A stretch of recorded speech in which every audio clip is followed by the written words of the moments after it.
Howdy, howdy, howdy. All right, we're doing our very first recording of family history, and we are starting with LeRoy. His autobiography says Memories of Yesteryears, 1907 to 1992 and counting. So I graduated high school 100 years after he was born. You graduated. Oh, I thought you said Yeah, I graduated. graduated. Okay. And then so check this out. It has like a little clip art from like Oregon Trail or something. Yeah, Oregon Trail.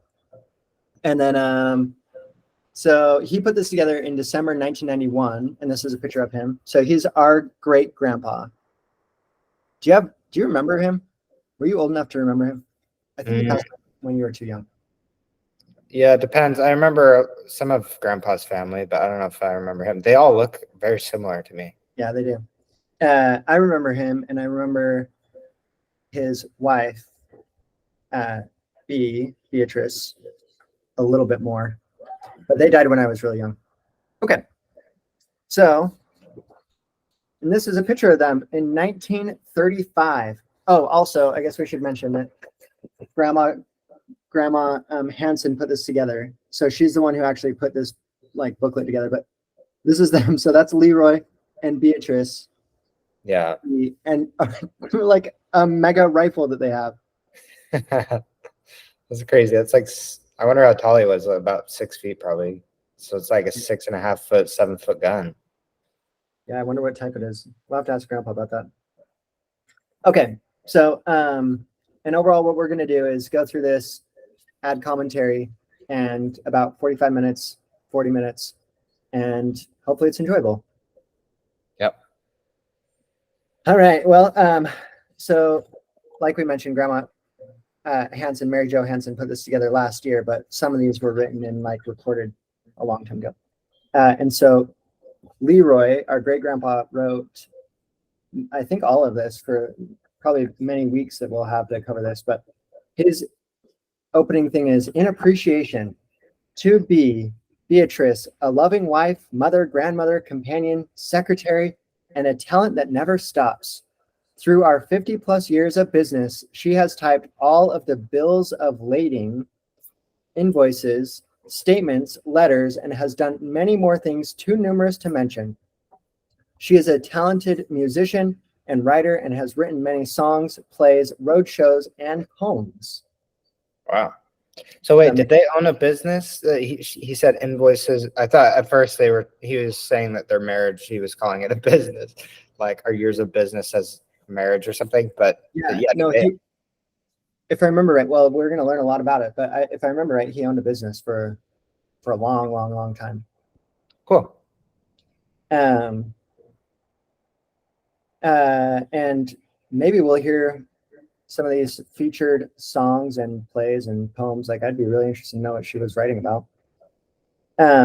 With her never-ending love of our ever-increasing family, she never misses an anniversary or birthday without sending a card.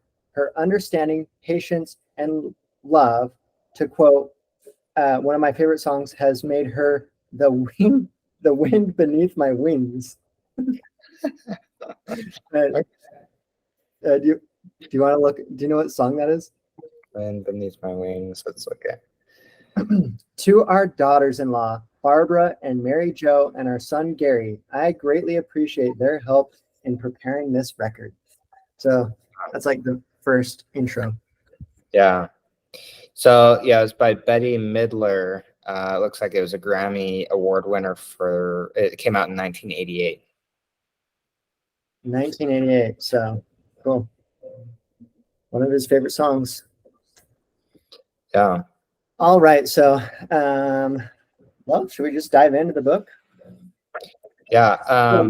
He mentioned, sorry, real quick. He mentioned Gary, our grandpa, and Mary Jo, his wife, and then their other son. Did they just have 2 kids? I guess we'll find out, but we'll find out. They had more. This isn't the people who they mentioned were only a small subset of their posterity. Just like who helped prepare this or something. Yeah. So I'd be actually really curious to know if LeRoy, our great grandpa, knew how to type. Did he type this up himself? Yeah. Typing was probably like, did they type it up on a typewriter? Yeah. So I'll have to ask. Okay, My Autobiography by LeRoy Hansen. And also, there was no typos that I noticed in the previous one. So, like, who maybe it was Mary Jo or Gary who helped put this together. It'd be interesting to know. Like, I don't know. I want this is probably higher quality than I know how to type. Yeah. Okay, it seems to be the trend of the times that we who live around here record our stories and the events that have taken place that might be interesting to our family and friends. And this was written in 1991, so I guess writing your family history would be a reasonable thing to do. It hasn't been too long ago, maybe 20 years, since I asked my mother if she would write down her story of her life, and she did. Even though she said she didn't have much to say, it seemed to me that it was very exciting to those of us who were interested in her life. It has been only a year or two since B wrote the story of her life. Most interesting and very well done by a beautiful, wonderful person. So I guess it's my turn to record a little bit of what happened to me. I guess I better start with my grandfather, Hansen, and his immigration to the United States. Wow. Okay. It seems like he and his family were converts to Mormonism in Denmark in 1875. Whoa, that's wild. Okay. So that he's talking about, did he say his great grandpa? I think he just said his grandfather. Oh, his grandpa. Okay, so that's like 6 above us or something, 5, 6 generations or something. Yeah, something like that. Too many to count. Yeah. They have a lot of problems getting to the United States to what they called Zion. Grandfather was a stonemason and a brick mason. At this time in Denmark, when a young man reached a certain age, he was drafted into the army. So grandma and grandpa saw that their 2 older boys who were eligible for the draft came to America first. Whoa. So they're like draft dodgers. They like Yeah. avoided the draft to get to America. What do we know what years that is? The War of what? I have no idea. 1875. I can't, off the top of my head, think of any war in Denmark at that time. Weird. Okay.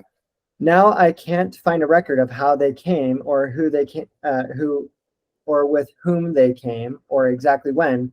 As near as I can figure out, they came separately and came to Utah. The 2 older boys were Chris and Charlie. So Chris and Charlie Hansen were his uncles, I guess. The LDS Church records of Salt Lake City give the exact details of the trip made by my father, Mads. So Mads Hansen would be our great grandfather. It reads, Hansen Mads C., aged 50, passenger on ship Nevada, sailed June 2nd, 1882, from somewhere, Denmark, with 4 children, William, Anne, Carrie, and Morris Joseph. And Morris Joseph is his father. Oh, so that's his great grandfather. Okay. The reason that grandma and the youngest children, Hiram, did not come was that there was not enough money to pay for their fare. Oh. They didn't have enough money, so they left the youngest and the mother. What? Joseph and Anne, who we called Aunt Annie, came and left with the youngest, Hiram, and their mother in Denmark to come later. Oh, maybe I already read that. Okay, so that, wow, we could draw a whole chart of this, like who they were, but basically they immigrated from Denmark in like stages, like 5 stages to get here. I wonder where they went and then what it looked like after, because if they just like landed in New York, then how did they get to Utah or wherever? Yeah, well, I can tell you the answer here. Yeah, I looked up the war in Denmark, and it was called the Dutch War or the Infidel War, 1873 to 1913, and yeah, so I guess we could read more about that, but probably not. But it looks like it says it was between the Netherlands and the Dutch or something. So I think Oh, I don't know, maybe that's when yeah. Denmark became Denmark or something. I don't know. Well, maybe we'll learn more. Well, at least we're going to learn about how they got to Utah because it says they continued from New York on a train to Ogden, Utah. So Oh, that big train, like that must have been an epic train ride. And did they just sell all the stuff that they had in Denmark? Like, I don't know how you do that. it's crazy. My grandfather was afraid that he wouldn't be able for to take care of young Joseph, my father, in the right way, so he left him with grandma's brother. Joseph spent the summer and the next year at Willard, Utah, working on the farm with his uncle. So where's Willard, Utah? Let's see, Willard, Utah. It's above Ogden, it's below Brigham City, so it's kind of looks like it's got, if the Salt Lake is still way out there, it's got like coastline of or lakeside of yeah. Yeah, got it. Okay. So north of Ogden a little bit. Yeah. Okay, get this. He said those were quite unpleasant days because he was dressed in his native costume with wooden shoes and he couldn't speak a word of English. And the rest of the kids teased and tormented him. Oh my gosh. How many people? So what year was this roughly? 1885, I think. I was just gonna look up Oh, the 18, yeah, 1882-ish. It looks like in 1890, Utah had 210,000 people, and the United States only had 62 million. Is that right? Yeah, that probably sounds right. Yeah. Wow. So 210,000 in all of the state of Utah. I was just curious how many like kids and things when. Yeah, how big of a torment could it have been if Yeah. all these people? Yeah, that's wild. That is not very many people. Well, we're like, I don't know, so much bigger than that now. Okay. But he put up with it. So their family was like super all over the place. They had like people still in Denmark. They like left a kid in Willard. It sounds just wild. And so this is again great grandpa LeRoy talking about his dad Joseph. Yeah. That was teased when he was a kid because he was a fresh immigrant as a kid. Yeah. Okay. That's right. That's exactly right. Okay. But he put up with it. He put up with a year there until the family saw fit to get grandma over, and a year later she came on the train to Ogden. They moved from there to Goshen. So where's Goshen? I think it's down south, but let me look at. Yeah, and you can share your screen too, I think, if you want. Sure. And okay, and they had built a log cabin. They built. Yeah. We've definitely driven through it. It's part of. It's on the way to Eureka when we went a couple summers ago. It's just south of the Salt Lake or Utah Lake. Okay, so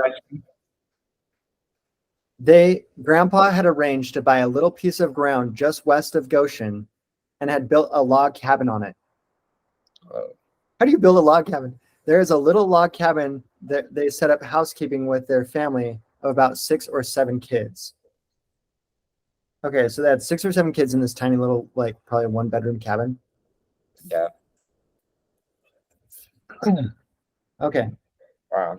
Aunt Carrie, one of my father's sisters, had quite a terrible life that I will tell you about. When she became a lady, she married a man, Dick Wilhelm, who came through the country with a medicine show. He became really famous in later years by the name of Dick Lareno. Can you spell it?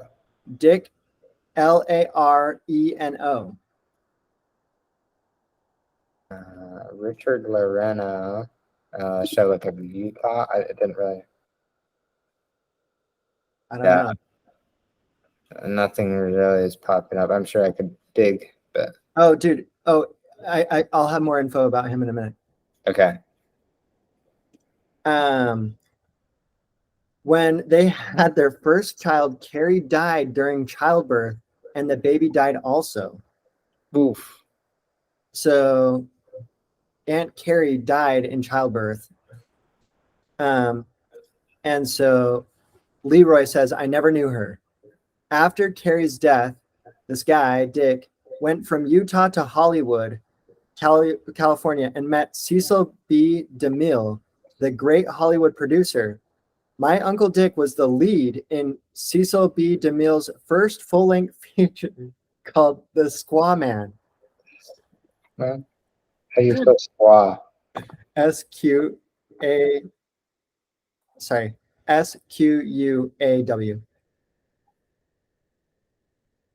Dick LaRena. Okay, yeah. Credits. What the heck? Yeah, he's an actor. So I'm on his IMDb page. What? Do you want to share it? Sure. Dick Loreno. So this is what I Googled before. Dick Loreno, Cecil. I don't know, but oh yeah, it says Diesel. Yeah. Yeah, Cecil C with a C. Oh, Anyway. it's yeah, I don't know, something like that. But yeah, Cecil B. DeMille. Okay, so reviews The Squaw Man, 1914. Yep. They were making movies back then. Like, how did they? It was probably all black and white, like and just silent. Like it could have been a first. Does it have a like Wikipedia page maybe?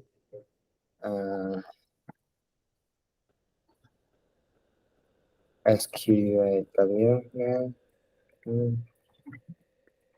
Was that 1914? Yeah. Okay, here you go.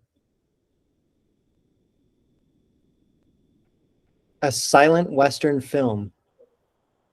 Well, it was a silent film. Holy cow.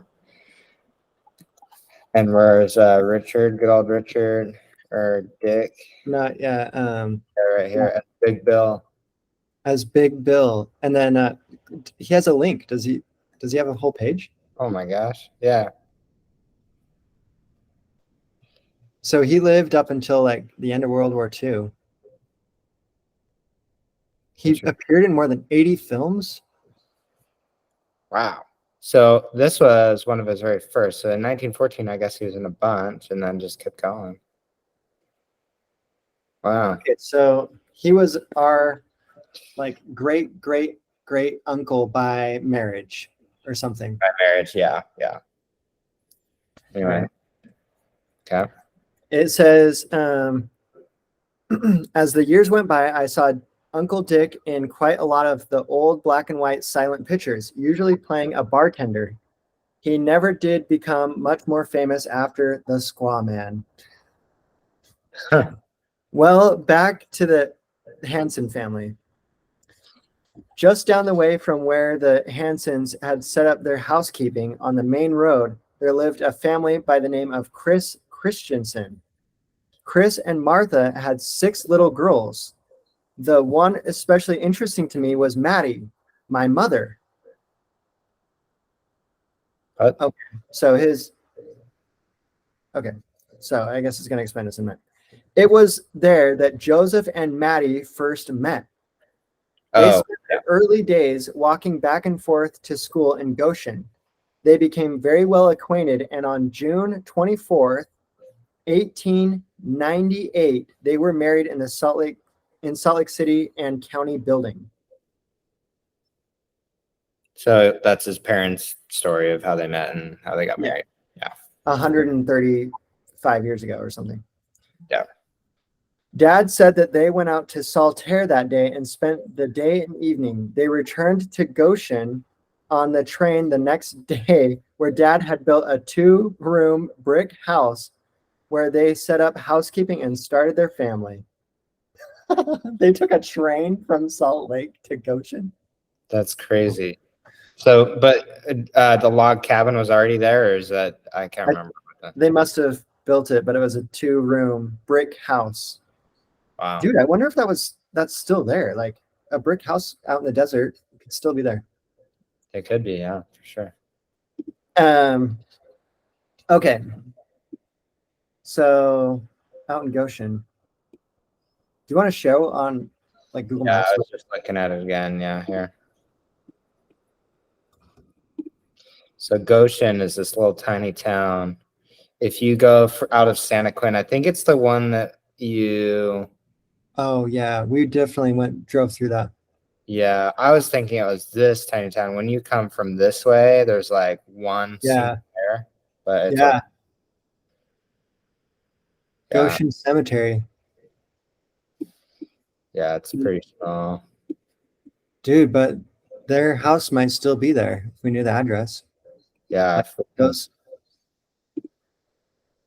because what that's did it say? Did it say Main Street or something? Anyway, definitely didn't give an exact address. yeah. I don't know. Those don't look super old, but yeah, it might be around. So Yeah, I don't know. At crazy. least, at least the property's still there. Yeah. All right. Now let's talk about my mother's side of the family. I never knew any of my grandfathers on my mother's side, but I did know my grandmother quite well, and her mother, my great grandmother. Her name was Pirene, Pyrene Ewell, and she was born in Missouri, where she and her family were converted to Mormonism. I really don't know how they made their way to Nauvoo and lived with the Mormon people there, but I do know that she came to Utah with the Mormon pioneers in the handcart division. Yeah, check this out. I found her. So I Googled Pyrene Ewell since she was born in Missouri just to see, and it says Sandy City, something about Utah. So it's probably Oh her. yeah, So it opened up this page, and then I don't even know what this is, but yeah. Goshen, place of burial. So she's buried in Goshen. Whoa, yeah. So she's right over here, probably. Wow. Crazy. Okay. So Okay, that so was, she's Irene Ewell is like our great great great something grandma. yeah. So LeRoy, who we're talking about, his mom, It's like his mom's mom or something like yeah, that. his great grandma, and his mom was a Christensen by Yeah, marriage, I think. Anyway, yeah. Or no, his mom was a Christensen. That Christensen's her maiden name. Yeah, yeah. One day we'll need a chart. Like grandma has that really cool chart. yeah. Okay, well, cool. Okay, so we found her. That's fascinating. And they went on handcarts. Holy moly. But when they came to Utah, they set up their home in Provo, where she was 18 and married a man in Provo by the name of Alex Jameson. Alex Jameson's background of his life may be worth recording at this time. Okay, so her husband. This is which she didn't have his last name, so something's weird is going to happen. This is the way the story has been handed down to me through the years. It seems that when he was a young child, maybe 2 or 3 years old, he and his older sister, about 8 years old, were put on a ship in England and sent to America. While they were at sea, the older sister died and was buried at sea. So just Well, this little kid all alone. So when Alex arrived in New York, he knew nothing of his background, where he came from, or why. The authorities turned him over to the people who were in charge, and eventually he was adopted by a man named Jameson, who gave him the name Alexander. yeah. Holy moly. Check this out. This I don't want to split off too hard, but while we're still talking about it, I just Googled that, and this is his son because it says son of Alexander Jameson and Pyrene Brown Ewell. Yeah. So anyway, I don't know, and it says something about Goshen, so for sure. But anyway, Las Colonias. I don't know what that really is. I guess That's the so when polygamy became illegal in Utah, a bunch of Mormons went to Mexico to practice polygamy and set up their own colony, essentially. And I think that was called Los Colonias or whatever. And so they must have been part of it. interesting. So that was his son, the guy that we're talking about, Alex Jameson, Pyrene. So I was trying to find. Anyway, yeah, it's probably on Family Search, all this, but yeah. Yeah. So this guy like just came from England basically as a little kid, had no idea who he was, maybe 2 or 3 years old, and his sister who was 8 years old died, and they just threw her into the ocean. And then he didn't know anything, but he got adopted by some dude. That's the way the story was handed down to me. His background stopped when he got off the ship in America. Oh wait. Okay. Some people speculated that they may have been sent here to get them out of the way because there were some valuables involved in the family. So unproven, but who knows? The only child that Pyrene and Alexander had was a girl named Martha, which that sounds sketchy now. Yeah, that's weird because we just saw the. Yeah. Oh wait. And another boy also named Alexander. Oh, okay. They lived in Provo, and Martha was my grandmother. When Martha was 18, she married Chris Christensen, and they moved to Goshen. Okay, all right. So that was like his great-great-grandma or something. Yeah. Grandfather Christensen worked as a foreman in a concentration mill in Homingsville. Homingsville is the little area just west of what is now called Eureka. Whoa, that is so small out there. Homansville, it's a ghost town now, it says. Nearby mine owners built pump houses and facilities there to bring water to their operations in surrounding hills. I don't know how much we want to learn about this, but Eureka itself is super small. It's basically a ghost town for old mining, you know? Yeah, and so maybe they were doing smelting. Okay. Oh, dude, this gets wild. Okay. All right. Homingsville is a little area just west of what is now known as Eureka.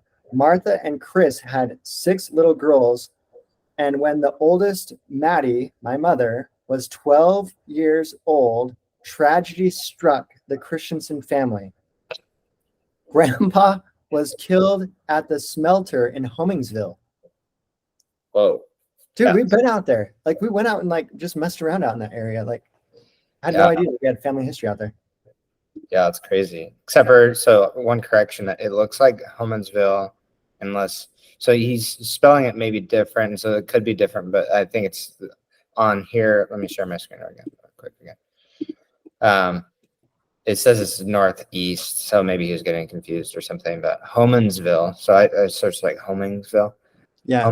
Homansville, Utah, and then it says 2 miles northeast of Eureka, so I'm sure that's what it was. Yeah. Oh, yeah. Can you click on the little map? Does that bring out something? Yeah, so I did that right here. Well, actually, let's do this because it didn't like do the red. I don't know. I guess it's just up here. But we've definitely camped way up in here, and I think that last time we camped, we went up in here or something like that. Yeah, we went up there. Yeah. So just right over here, he died at this. What is smelting again? They just like smelting is where they take the metal and or the rock and they heat it up and get rock out of it. Dude, that's where the ambulance died. Remember when we had to pull over and cool it down? Oh yeah, we pulled over like right here. Yeah. Jeez, that's wild. Well. Okay. Oh yeah, Homansville Pass.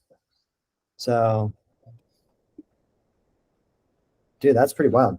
I kind of want to go here on the Earth thing again. So below the Salt Lake, yeah, Eureka. So just up in here. This is just so cool to look at. So it looks like they were right in here. Yeah. Wow. That is like the middle of the desert.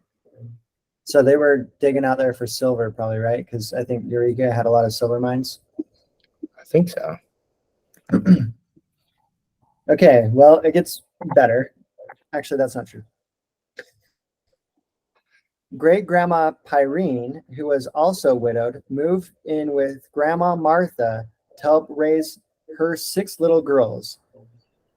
They had tragedy all through their lives because they lost one little girl with diphtheria. But Grandma was really interested in education, and when she saw that they all got through school in Goshen. When my mother Maddie finished school in Goshen, she went to BYU Academy and got a 2-year normal degree. I don't know what a 2-year normal degree is, but sounds good to me. And Yeah. BYU before it was like actually BYU. BYU Academy, she said. Yeah, Yeah.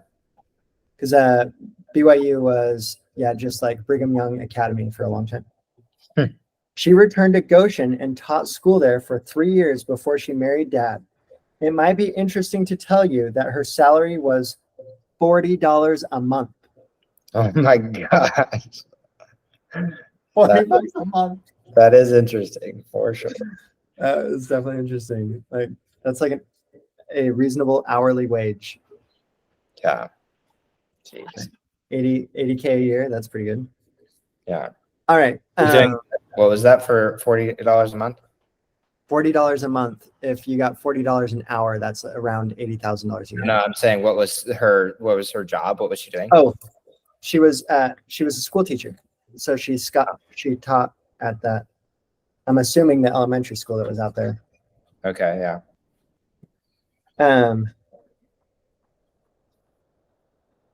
Okay. So the couple that went and got married and then hung out at Saltaire for the day and then took the train back down to Goshen. Let's go back now to where Mother and Dad were in their 2-room house in Goshen and started raising their family. In June of 1900, she gave birth to a boy they called Joseph Fay. So 123 years ago. Joseph Fay. So that's LeRoy's brother at this point? Yeah, I think so. Okay. In the year 1902, their second son was born, and they named him Hiram Floyd. Oh, we're going to hear a lot about him. In another year or so, another boy was born, and his name was Vern Lynn. It wasn't long after these 3 boys were born that they got the idea that they should move to Idaho because his sister had just moved there. Aunt Annie had gone there to help a man who had lost his wife raise his 3 little kids. After she helped this fellow with his kids for about a year, she married him. This fellow? His name was William Farr. William Farr with Farr. Isn't that like an ice cream brand? So we called him Uncle Will. Wow. How did she meet this guy? She just like picked up and moved to Idaho to like help this dude. Well, was she also Aunt Annie? Was she in Goshen? Yeah, I think she was in Goshen, and then, well, I guess my guess is that. Yeah. I don't know. Crazy. Okay, all right. So they're all out of Goshen. They went up to somewhere in Idaho. Does it say where? No, I didn't say. Okay. Maybe it'll tell us more in a second. The first day of August. Wait, that's today. Oh my gosh! What the heck? The first day of August, 1905. Mother gave birth to her 4th boy and named him Chris Dilbert. Happy 100 what would that be? 120th birthday or something? Yeah, something like that. Most of the people who lived in Idaho at that time were Mormons, and they were quite I don't know what that word is. Congal. Congenial. Yeah. Congenial, maybe. Congenial. I don't know what that means. And compatible group. So they were nice. Pleasant. It's basically pleasant. They were pleasant people up there. All the Mormons were. Uncle Will heard of a land grant by the federal government in the Sacramento Valley, and he went down there to investigate this land grant. Okay, so Sacramento, like all the way in California. He Yeah. came back and told the Mormons all about what a nice place it was. He promoted the plan that the whole group of about 10 or 12 families migrate to a little town known as Gridley, California. Holy cow. Okay. Gridley. This group, yeah, while you're looking that up and showing it, this group rented railroad cars and moved all their farming equipment and their animals and what have you by rail car. And the families went down in the passenger train. Mother tells the story of going on the train through Nevada and up over the Sierras through the cold snow. It was January. Holy crap. That's crazy. Can you see this? Yeah. It's still super tiny. Gridley. So there was some land grant? Yeah, so the federal government still kind of, but especially back in the day, used to do giant earth or land grants, and they would say, like, anyone who comes and takes this land can have water rights, and you have to do X, Y, Z to earn it or whatever. Yeah. Well, take a flight over there. Okay. Yeah, that's pretty crazy. And so they had to go over the And move your screen a little bit slower because it takes like time for it to like load for us. Oh, yeah, okay. So But- Gridley. Wow, what is that? Dude, I know what that is. Give me a second. Well, on my 3D map, you can see that like little volcano thing. It's a tiny little dot that's like in that gigantic valley. Yeah, that's weird. I'll point that out on my video. But up there, oh, what's those giant reservoirs? Because some of those reservoirs were on the news, I think, for flooding and Lake Oroville. And New Bullard's Bar. Yeah, I'm pretty sure that those were in those like Oroville Dam flooded recently. I think. Wow. So they had to make the trek across freaking some big old mountains and then all that desert. Look at that. Yeah, I don't know what way they went. Well, they came from up in Idaho, so who knows where they were in Idaho. Yeah, but this is all Idaho. There's Twin Falls and Nampa and Boise. All that is like from here. Oh, dude, I got details here. Okay. Okay, so they did that in January and up over the Sierras through cold and snow. It was January. They went out of Feather River Canyon in Oroville.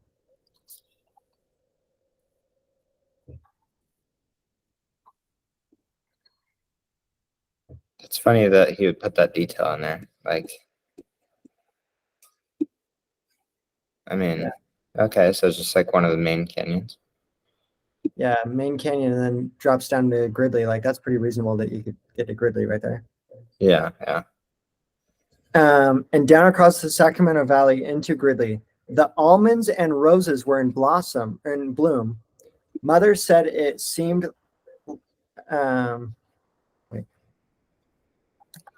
Mother said it seemed like they had dropped into paradise. On one of Will's previous trips into Gridley, he had bought a home there, but Dad and Mother had no place to go, so Dad rigged up a tent. What the heck? Gridley. We'll finish this this paragraph and then wrap up. But Okay. how big is it now? Like quick fact.